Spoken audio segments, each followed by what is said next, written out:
Hi everyone, it's Jessica Dybzinski. Thank you for coming by my channel today.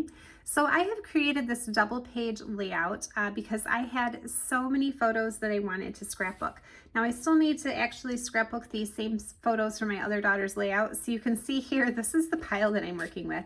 It is a ton of photos and not every single one will get included. Some of them I also printed at a 3x4 size so that I could fit more onto the page.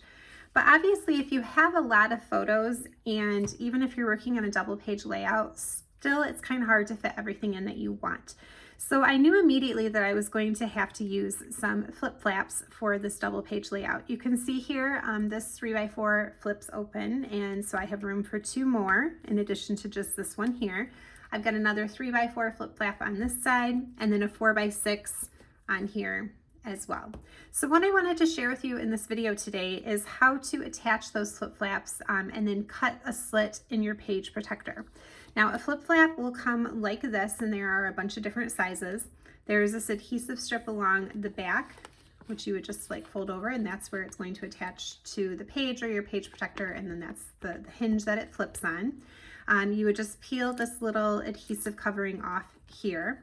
So one way that you could use a flip flap is to just take your page protector. Apologize if there's a glare from the light. Just take the page protector and then attach this directly to the front of your page protector. You could do that. You would still see, this is a white covering, but even so, there is a little strip of adhesive that would still be visible on your page protector if you did it that way. I prefer to actually attach my flip flaps to my layout itself. So on here, let me pull this up closer for you. You can see that this is attached behind this bottom photo. Okay, and so I like that because it hides that adhesive strip a little bit. Plus, I feel like it gives it a little bit more strength when it is attached to the page. It's got something else glued on top of it. And then just this piece here is kind of hanging out of the top once I cut the slit in my page protector. This is the only piece that will be outside of my page protector.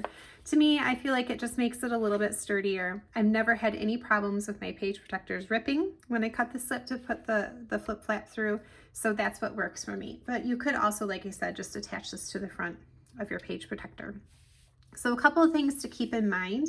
If you are going to do the method where you cut the slit, like I will show you in a second, is that you want to think about where that flip flap is. Now on this layout design that I was following, this picture here, actually all of these pictures were supposed to be butted up with each other and then also directly flush to the side of the page. But I saw that I couldn't do that because if I was going to use that flip flap here, I was going to need to have a little bit of space for this plastic edge here to be flush with the page instead. So I had to move everything over and have just this little, probably 1/8 of an inch margin from the side of the page to where my photos began. And then likewise, rather than having them all flush with each other, I left a little gap here in the center just to give myself a little bit of room for these things to flip and flap and open around. Also, I had wanted to use the flip flap that opened up in this orientation on this photo, and actually these ones as well. But then I knew that, if I do that, I can't cut a slit in my page protector right up to the edge of that seam. So that's why I opted to go for the flaps on the shorter edge here and the longer edge on the 3x4. So just a little bit of thinking ahead of time if you do have a design that brings your photos up close to the edge of the page and you are using a flip flap. So just think about it a little bit ahead of time and, make sure that you have planned that you've got space for that flip flap, because I almost did it wrong and I managed to catch myself at the final moment. So let's go ahead and talk about how to put this into a page protector and then cut a slit so that way you can have this on the outside. Okay, so I've gone ahead and put my pages into their page protectors, and here's the other side of that one. So I will be pulling that page out as well, but I've got them in, they're going to be hooked into my book facing this way. So, double check yourself that you've got them on the right side of the page protector. Then what I'm going to do is I like to just use this little grease pencil, but if your kids have like a Crayola washable marker, anything that you can just kind of rub off or wipe off would work totally fine. I just have this, so that's what I use. What I'm going to do is I'm going to make a little mark for myself once I got this page in exactly where I want it to go. And remember that this is going to flip this way, so I'm going to need to cut my slit right here. I make a little mark just above where that flip flap is, and then just below where it is. So that way my mark is just a little bit longer than the actual flip flap itself. And then that way I can see where it's going to need to go. And I'll give myself a little line here so we know where that edge of it is. So that's that page. Let me do it again over here. Again, I'm going to need to cut some slits going this way.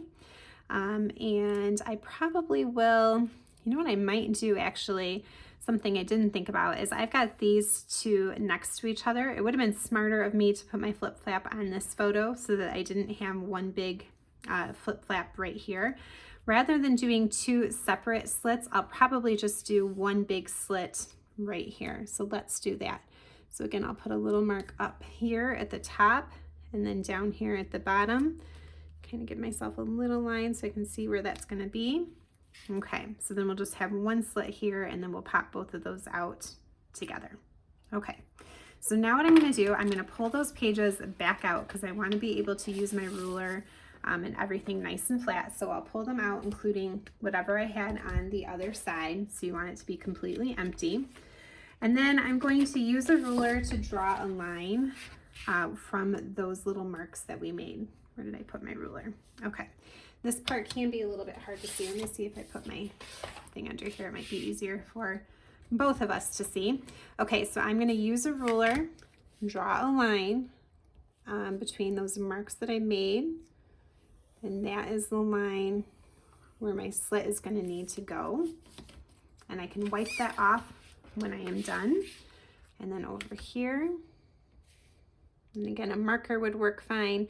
Anything that you can use that will wipe off. Okay, so there. Now what I'm going to do, I just use, this is like a little cutting mat that I got in the kitchen section at Meijer. It was like a pack of 3 of them for $5. I like this one because it's big enough to really cover a lot of space inside my page protector. So I can just slide the whole thing in, and then that way I can cut on it and have enough room here. So it's really important to put something on the inside of your page protector so that you're not cutting through to the back, okay? Then you're gonna need a craft knife of some sort. If you wanted to line the ruler up again and go along with it, you can, or I actually just usually kind of freehand it. And I will put my blade here and just go right along that line that I made, like this, and it cuts really nicely. And then I can just, you know, use my sleeve, something, a little paper towel or whatever, and wipe that off. And now I've got that slit. Now, one thing I have heard is that a lot of people will say to put a little hole on either end of your slit, and that will prevent your slit from ripping any further. I don't usually do that, mostly because I can't really reach it with my hole punch unless it happens to be something at the top easily, you know, accessible. So I don't usually do that, and I've never had any problems with them ripping, like I said, never. Even when my son was very young and he would very roughly look at the scrapbooks, I never had anything rip. But if that makes you more comfortable, you can punch a hole at either end of your slit, and that should help it if you are concerned about it ripping at all. Another thing you could do, somewhere I do have in my stash a little eyelet setter, and I could make a tiny little hole with that if my hole punch couldn't use, but honestly I don't know where it is and I'm a little bit too impatient to go find it, but that is something else that you could do if you wanted. So again, I'm going to go along the slit that the line that I have drawn to cut that slit. And then I will just wipe it off. I guess I could use my stamp chamois this time rather than my sleeve. I don't know about you guys, but I'm always thinking about what I'm wearing when I'm crafting because I use my sleeves in my shirt quite a bit. Okay, and then we'll pull that out, and now we are ready to put our pages back in. And so it really is that fast. Obviously, it's very quick to just stick it to the outside of your page, but I find that this method really takes only 1 or at most 2 extra minutes. So I'm going to very carefully slide this back in. I'm going to kind of hold it up and gently